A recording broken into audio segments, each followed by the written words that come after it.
Assalamualaikum warahmatullahi wabarakatuh.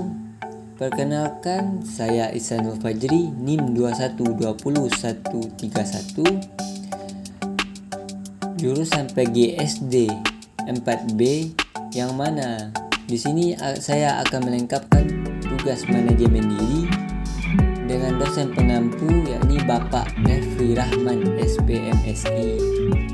Di sini saya akan menjelaskan tentang tanggung jawab sebagai seorang muslim setelah menikah atau setelah berkeluarga. Allah SWT menciptakan seluruh makhluk berpasang-pasangan tanpa terkecuali. Tidak terkecuali manusia sebagai makhluk Allah SWT yang paling sempurna dan juga sebagai khalifah di muka bumi. Manusia mempunyai tanggung jawab mematuhi ketentuan-ketentuan yang Allah SWT tetapkan, baik melalui firman-Nya maupun melalui sabda Rasul-Nya. Salah satu ketentuannya yaitu pernikahan. Dan tanggung jawab yang timbul akibat adanya pernikahan tersebut. Menikah bukan hanya bertujuan untuk meneruskan keturunan, namun menikah merupakan ikatan yang sah dari dua insan yang berbeda, dua karakter yang berbeda, dua pikiran yang berbeda, dan dua sifat yang berbeda yang kemudian disatukan dalam bentuk rumah tangga sebagai suami istri. Allah berfirman dalam surat Ar-Rum ayat 21 yang artinya, dan di antara tanda-tanda kebesarannya ialah Dia menciptakan pasang-pasangan untukmu dari jenismu sendiri agar kamu cenderung dan merasa tenteram kepadanya. Dan Dia menjadikan di antara kamu rasa kasih dan sayang. Kewajiban suami terhadap istri menurut Al-Quran yang pertama yaitu mahar. Allah berfirman dalam surah An-Nisa ayat 4 yang artinya, berikanlah mas kawin atau mahar kepada wanita yang kamu nikahi sebagai pemberian dengan penuh kerelaan.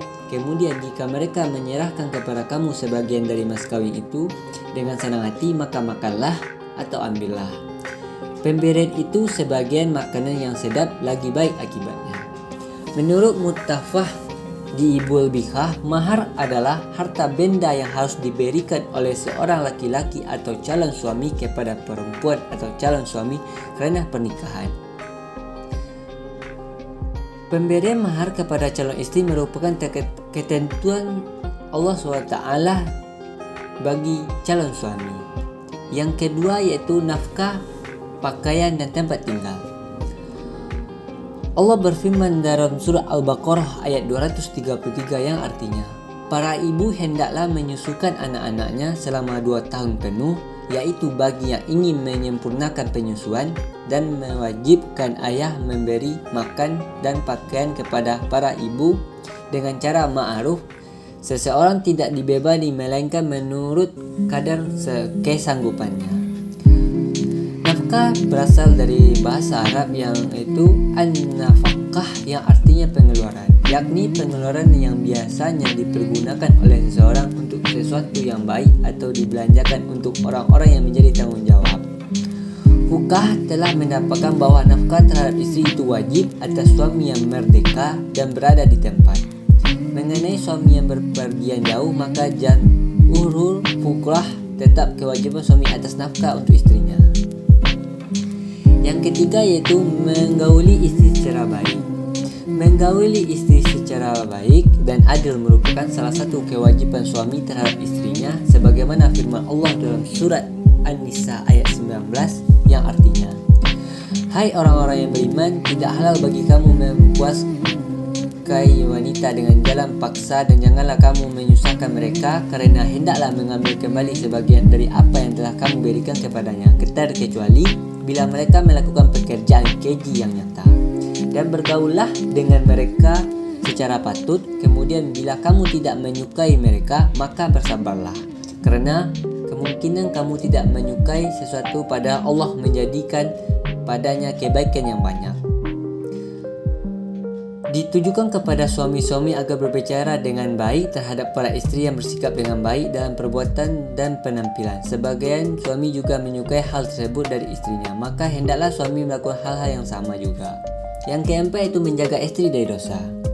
Sudah kewajiban seorang kepala rumah tangga untuk memberikan pendidikan agar kepada istrinya dan anak-anaknya agar taat kepada Allah dan Rasulnya. Dengan ilmu agama, seorang mampu membedakan mana baik dan buruknya perilaku yang dapat menjaga diri dari perbuatan dosa. Selain itu, agama seorang suami juga wajib memberikan nasihat atau teguran ketika istrinya khilaf atau lupa atau meninggalkan kewajiban dengan kata-kata bijak yang tidak melukai hati sang istri. Allah berfirman dalam surah At-Tahrim ayat 6 yang artinya, hai orang-orang yang beriman, peliharalah dirimu dan keluargamu dari api neraka, bahkan bakallah adanya manusia yang membantu menjaganya, malaikat-malaikat yang kasar, keras dan tidak mendurhakai Allah terhadap apa yang diperintahkannya, kepada mereka yang selalu mengerjakan apa yang diperintahkannya. Yang kelima yaitu memberikan cinta dan kasih sayang kepada istri. Sebagaimana firman Allah SWT dalam surah Ar-Rum ayat 201 yang disebut di atas tadi, yang dimaknai bahwa seorang suami wajib memberikan cinta dan kasih sayang kepada istri yang terwujud dalam perilaku dan perkataan yang mampu membuat rasa tenang dan nyaman bagi istri dalam perjalanannya fungsi sebagai istri sekaligus ibu rumah tangga. Adapun bentuk perlakuan tersebut bisa berupa perhatian, ketulusan, keromantisan, kemesraan, rayuan, senda gurau, dan sebagainya. Adapun kewajiban istri terhadap suami menurut Al-Quran yang pertama yaitu taat kepada suami.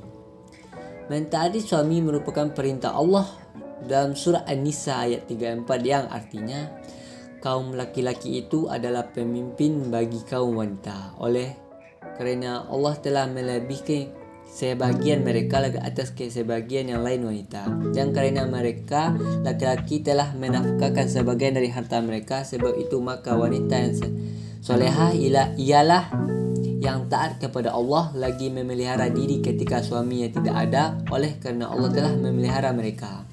Wanita-wanita yang kamu khawatirkan nusyuznya, maka nasihatilah mereka dan pisahkanlah mereka di tempat tidur mereka dan pukullah mereka. Kemudian jika mereka mentaatimu, maka janganlah kamu mencari-cari jalan untuk menyusahkannya. Sesungguhnya Allah Maha Tinggi lagi Maha Besar. Menurut Ibnu Abbas dalam tafsir Ibnu Katsir, kaum laki-laki merupakan pemimpin bagi kaum wanita. Artinya dalam rumah tangga seorang suami adalah kepala rumah tangga yang harus didengar dan ditaati perintahnya. Oleh kerana itu sudah seharusnya seorang istri mentaati suami jika memerintahkannya dalam kebaikan. Yang kedua itu mengikuti tempat tinggal suami. Setelah menikah, biasanya yang jadi permasalahan suami istri adalah tempat tinggal, kerana kebiasaan orang Indonesia pada masa-masa awal menikah, suami istri ikut di rumah orang tua salah satu pasangan, lalu kemudian mencari tempat tinggal sendiri.